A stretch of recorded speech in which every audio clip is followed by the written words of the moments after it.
நியூஸ்7 தமிழ் தொலைக்காட்சியில் புத்தக வாசிப்பை ஊக்குவிக்கும் வகையில் புத்தகங்கள் குறித்த அறிமுக பகுதி முன்னெடுக்கப்பட்டுள்ளது. அதனை தற்போது பார்க்கலாம்.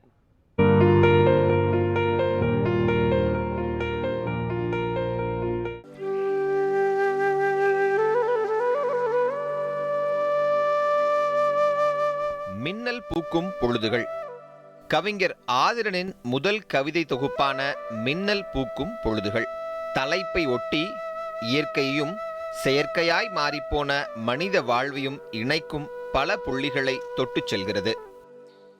இந்த சொட்டுத்தேன் எந்த மலரில் விளைந்ததோ என்கிற கவிதை பல ஆயிரம் அர்த்தங்களை தருகிறது. குறிப்பாக ஆதுரம் என்ற தலைப்பில் எழுதப்பட்டுள்ள கவிதை காதலில் சரணடைதலை சமகாலத்தில் சொன்ன கவிதைகளில் முக்கிய இடத்தை பிடிக்கிறது. தீபமும் நெருப்பும் பேசும் வகையில் உள்ள கவிதையை வாசிக்க வாசிக்க பிறக்கும் அர்த்தங்களும் ஏராளம்.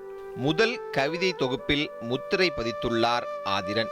உண்மையில் மின்னல் பூத்த பொழுதுகளே இந்த புத்தகம் பொழியும் கவிதைகள்.